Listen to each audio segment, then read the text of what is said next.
all of us growing up at that time, it's more like we just wanted the entire album to be heavy. We didn't want ballads. We didn't want you trying a disco song.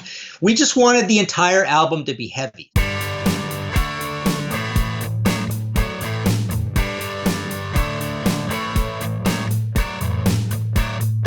Power Slave signed, I can see from here. Huh? Yeah.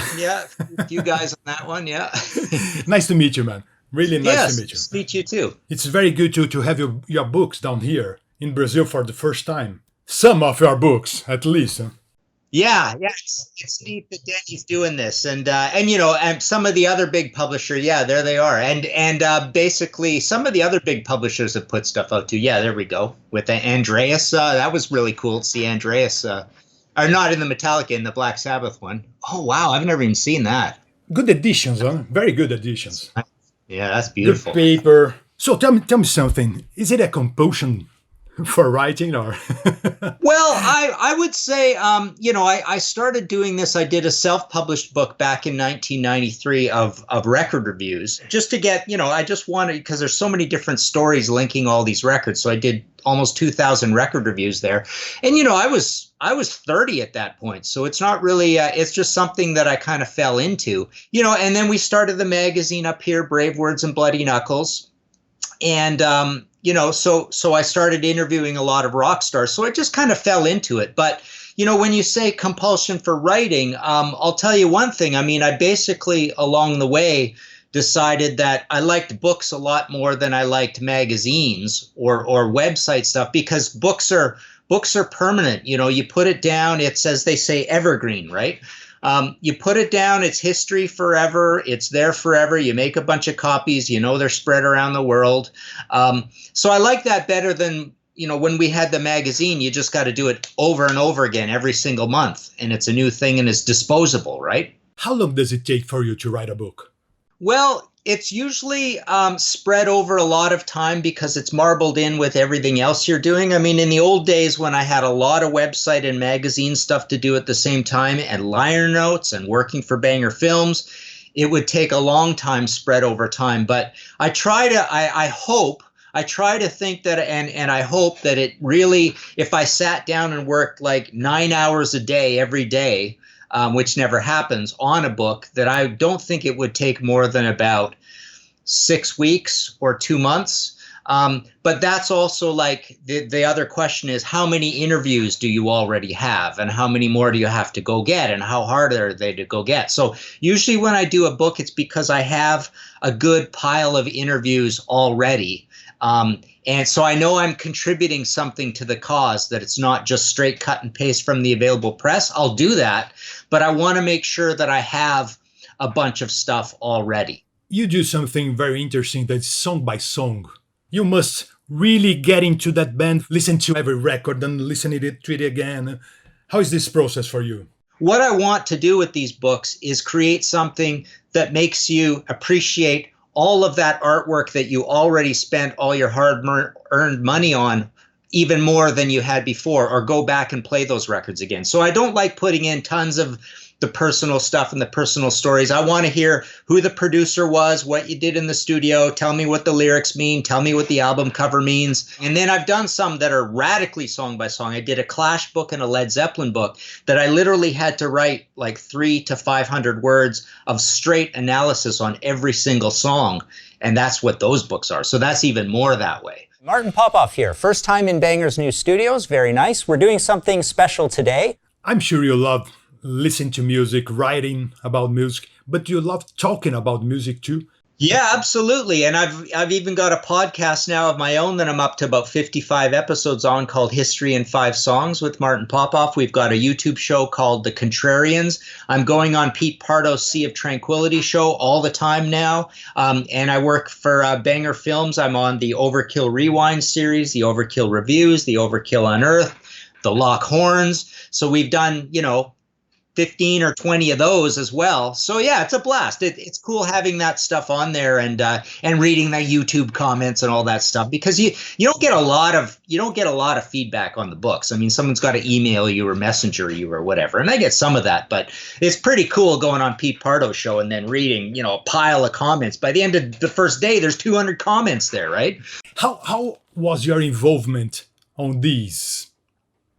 Well, okay, so Metal Evolution, tons of involvement, because I was there full time and literally in the office for however long that was. Was that a year and a half, 2 years? So we would sit and plan out every episode. And basically the really cool thing was we do what's called pre-interviews, which is I'll get on the phone and interview everybody to see if they're going to say the stuff we want them to say to fit the story. So if Sam went out and did 300 interviews in person for Metal Evolution, I did 300 interviews on the phone with most of those same people. So that was a fun part of the job. So yeah, big time there. The very first one, Metal A Headbanger's Journey, I had nothing to do with it other than I was hired to come up with the very first version of the family tree flowchart. So I did that. And then the Rush movie, I was there full time on that. So I had a lot of involvement in that one in terms of being there full time. And then a lot of them, a lot of them just I've done transcribing of the interviews for here in my office. I mean, a lot of them I've had very little to do with, like the Alice Cooper. The ZZ Top I had quite a bit to do with. But, they did Satan. They did Alice Cooper. They've done like Hip Hop Evolution. And for those, I basically got to transcribe a lot of interviews, which was really interesting. It was really fun doing that even. So tell me something. Next to release in Brazil, is it going to be Merciful Fate? Yes. Yeah, that's cool. And that book's done really well in English. I mean, people love King Diamond right now. King Diamond's got such a great look now. He looks even cooler now than he ever did in the old days, right? But King's got new material coming. I don't know if or when we'll see a Merciful Fate album, but yeah, that book did really well. People are asking me to do a King Diamond book. I don't know if I'm going to do an actual King Diamond solo book, but yeah, hopefully it does good for Denis down there.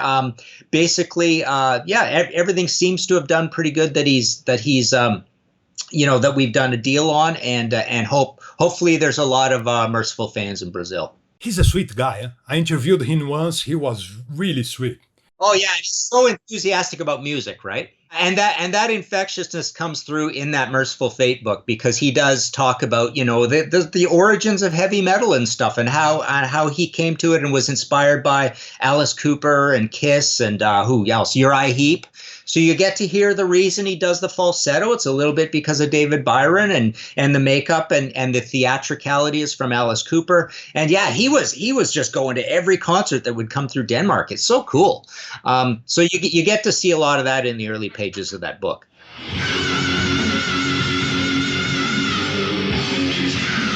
Another book that you did was about Queen. And Queen was the first band that I really fell in love. And then Queen is never mentioned when we talk about heavy metal as an influence. Why that? It's funny. I just did an episode of my podcast called Heavy Metal ? Not Us. And I had to pick 5 examples because that's what I do in this History in 5 Songs. And it's examples of bands that are not heavy metal bands that made some really, really good heavy metal. And Queen is at the top of that list, because you think of Modern Times Rock and Roll, Stone Cold Crazy, the song Sheer Heart Attack, Ogre Battle. They literally made some of the heaviest metal of all the 70s, but they just didn't do it very often. That was the whole thing. So it was almost like, okay, you want to see how versatile and how genius we are? Paul McCartney, I got to interview him for my Queen book, actually. And he kind of gave me we talked a little bit about Helter Skelter. And it was kind of the same thing. It was like everybody was saying Pete Townsend and The Who was the heaviest band on earth. It's like, so he said, right, you want some heavy metal? I'll give you some heavy metal. And he writes Helter Skelter, and it's one of the heaviest songs as of 1968, right?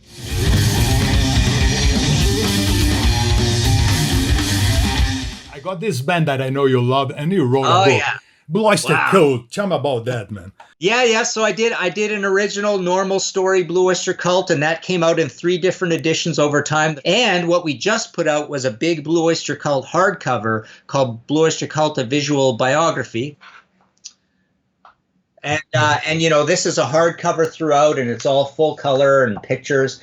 So basically, and we're doing a Thin Lizzy one like this just right now. But yeah, and everything Blue Oyster Cult, people love that band around the world. It just sells because it's the most interesting story when it comes to the lyrics. Their lyrics are just the most, they got this army of lyricists over time. Patti Smith, Richard Meltzer, Sandy Pearl, and Helen Wheels, the guys themselves, John Shirley, the horror writer, right? And so all of the song stories are just so interesting, and I think that's why that book keeps selling. They weren't the biggest band in the world, but people are just always interested in them.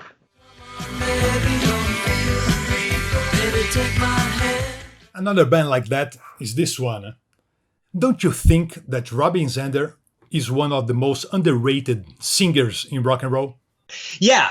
Robin is amazing. I mean, I love his voice. He comes from that Roger Daltrey school as well, right? He's got a great singing voice. He's very versatile. He can still sing. And one thing a lot of people, I guess people know this about him, but he's just a consummate songwriter too. He can write for other people. He can write quickly. Yeah, they're one of my favorite bands of all time as well. Always loved Cheap Trick.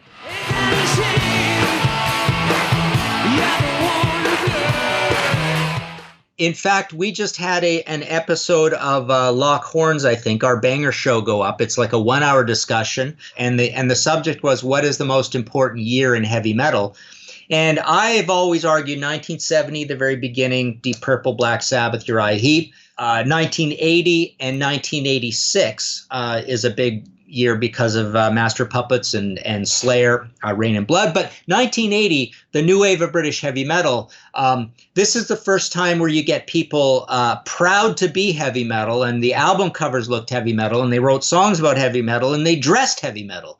Because I always argued that in the 70s, all the bands kind of looked the same. I mean, Black Sabbath looked like the Doobie Brothers, looked like REO Speedwagon, looked like the Eagles. They were all just dressed in kind of normal clothes, and they looked like leftover hippies, right? Even Judas Priests. Yeah, exactly. So, and that's a really good example because Judas Priest are like the grandfathers in a sense of the new wave of British heavy metal, because them and Black Sabbath mainly, I suppose, in 1980 when Ronnie came into the band. But, you get Saxon and Motorhead and Iron Maiden and Angel Witch and Tigers and More and Fist and all these bands. And basically, it kicks off heavy metal as a whole package, as a audio visual situation rather than just an audio situation. Do you think that heavy metal was an opposition to punk? You mean 1980 new wave of British heavy metal? Because punk is essentially a 76, 77, 78 phenomenon, right? So a little bit. I think it's an opposition to lousy playing and this ambivalent attitude and the spitting and the ridiculousness and the clothes. So it's a reaction to all that stuff, but it's also a reaction to bands going poppy. It's a reaction to prog, and so the same thing punk people were in opposition to. The prog guys being treated as saints and gods and having these super long songs and concept albums and stuff. It's also an opposition to that. But really, it's more like all of us growing up at that time. It's more like we just wanted the entire album to be heavy. We didn't want ballads. We didn't want you trying a disco song. We just wanted the entire album to be heavy. So all these new wave of British heavy metal bands said, you know what? Let's make the albums we want to hear. And so all of their 70s heroes, they basically said, we're going to take out all that crap that we didn't want to hear on those albums, and we're just going to make these heavy albums. So it's not exactly an opposition to anything, in full. It's more like, let's just, the heavy metal is what we want. Let's forget everything else. Let's put crazy looking illustrated monsters on the front cover. And let's have heavy names of the bands. Let's not have keyboardists, none of the saxophone and flute or any of that crap. And let's just make heavy albums. Martin and I have been working together for many years, since the very beginning, in fact. And it was Martin and I who constructed the beast. How important were the covers, do you think? Iron Maiden is a very important touchstone, because I remember seeing the debut of that first one for the first time in a record store. We used to go to the States from my small town in Canada. And I remember seeing that for the first time and thinking, this is kind of like downscale. So it's like cheap looking, but it's very different because people didn't make, just, okay, let's just make something totally ghoulish and scary and stick it on the cover. It was illustration because usually you had arty covers by Hypnosis or whatever, or you had photography. You didn't have a lot of illustration, right? And if it was illustration, they were trying to be super classy. But here you had illustration kind of for the first time. You think of the Witchfind covers, you think of the tiger on Tigers of Pantang Wildcat, Crazy Nights, and even, these are kind of arty, but they were still pretty, straightforward illustration. So yeah, the covers were all part of this.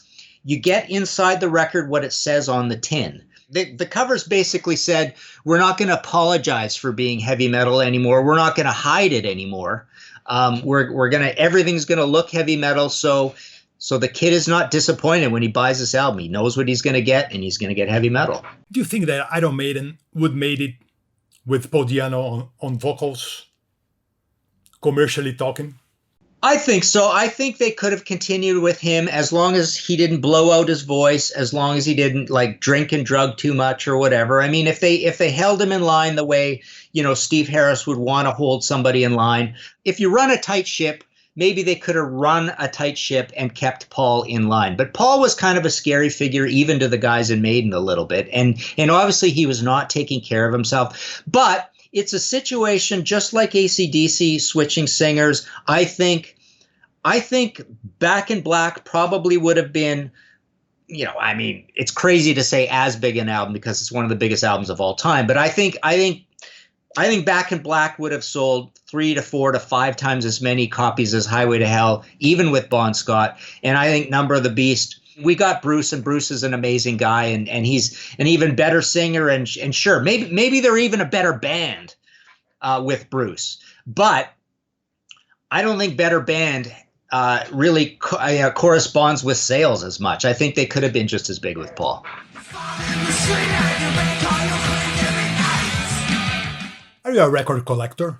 I see you are a book collector.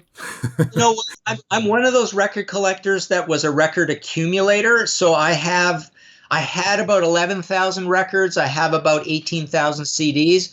But of those 11,000 records, I'm now down to about 5,000. So I've sold a lot off over the years to buddies who come to my office and beg me to take these things off their hands, and I give them to them. The CDs are mostly all still there because no one really wants them. And most of those are free, and there's a lot of junk in there. But I'm an accumulator. I've never been one to go after and make sure I had everything by that band, other than one copy of all the studio albums, right? But I didn't need variations and stuff like that. I love autographs, so I'm an autograph hound. So I've got 3,000 autographed items in my office.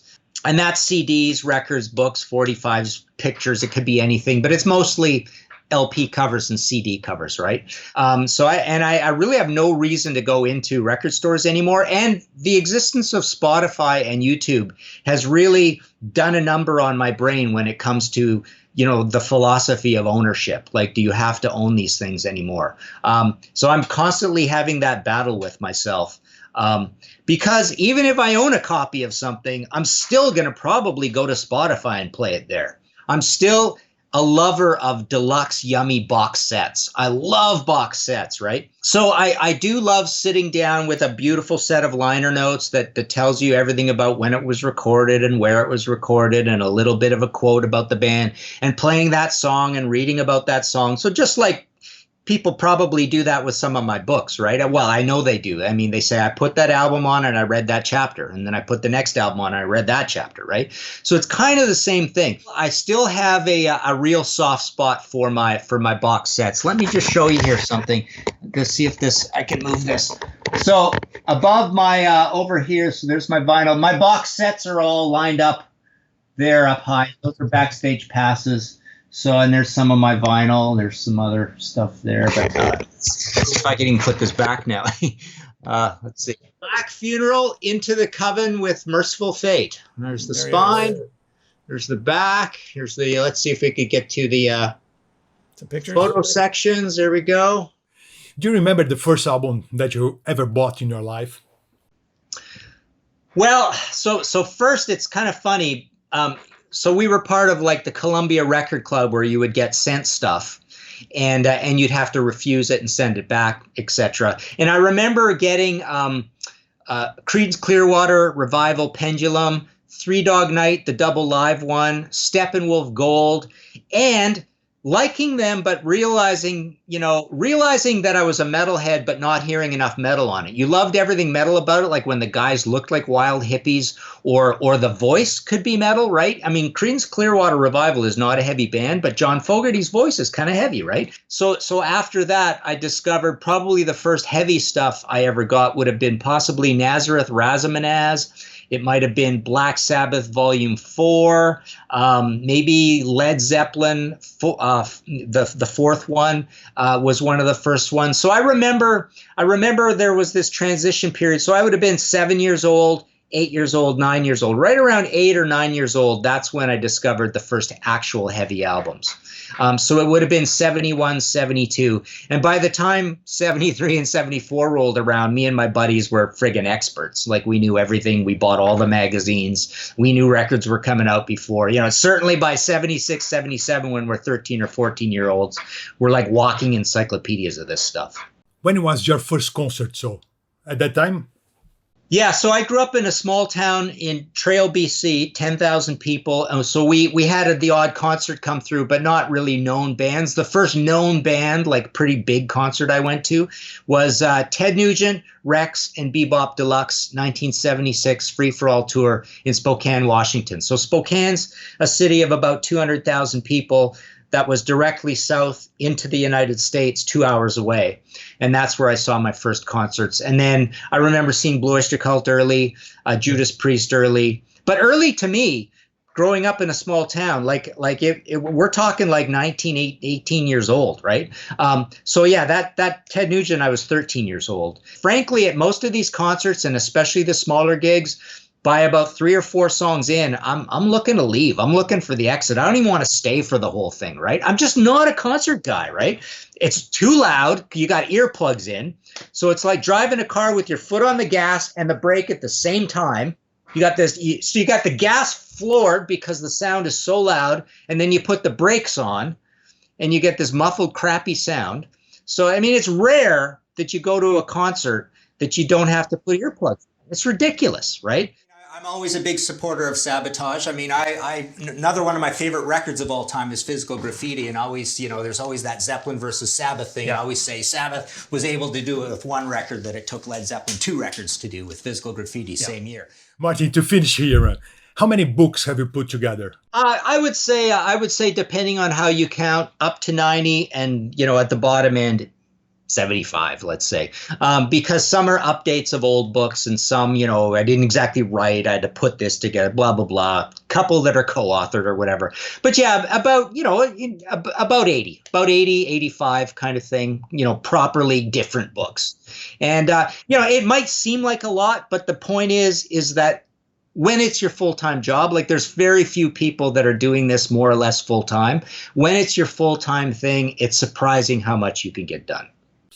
I've met many musicians that they don't have their own records. Do you have every book that you released? Yeah, definitely. I try to make sure I have one copy of everything. Sometimes I get surprised and sell my last one and realize I don't have one, and I have to beg somebody to trade me one back or whatever. So that happens occasionally. It sucks when it does. I try to have at least one copy of every foreign language book, but you showed me one I've never even seen before. So that's going to happen occasionally, right? So yeah, I probably have about 25 different foreign language books. And there's probably a few out there, like I say, that I haven't seen. So I try to keep one of everything. But yeah, sometimes I do screw up and get rid of them. And which band is going to be the next subject for a book? Well, I've been thinking of updating and changing into a proper narrative book my old Aussie book that's now way out of print. So I might redo the Aussie. I might redo the old Dio book, which was done a long time ago, and it's really, really needs a better reprint. Just like I redid my Rainbow book, and it's awesome now, and before I wasn't really all that proud of it. Like I say, I may do something on Sweet. I'm thinking of doing a Sweet book. I've also had kind of half-finished this idea of taking all my writings on Blue Cheer, MC5, Stooges, New York Dolls, and Dictators and slamming them together in one book. What else? We've got this Thin Lizzy visual biography coming out with Weimer. And I'm always talking to Jerry at Weimer. We might do, 2, 3, 4 more of these big, beautiful coffee table books. And for those, all I do is kind of like a 15 to 20,000 word timeline situation, because I fell into doing these timeline books, like the Hit the Like books. But yeah, the other ones that Denis has done and Denfire has done have been, I think, mostly all proper narrative books with a chapter per album kind of thing. And the Merciful, yeah, looking forward to that one coming out. So Martin, thank you very much. Keep on doing that, man. Your job is very precious for us, man. Yeah, thank you. All right. I hope to meet you in person, okay? I know. Well, I was planning to come down, and Waltz here's been great. He was going to open up the book section and we were going to do a talk there and Denis was going to take me around and I was set to come down for 12 days. It was going to be a long trip. Thanks a lot, my friend. All right. Thanks for our time too. Talk to you later.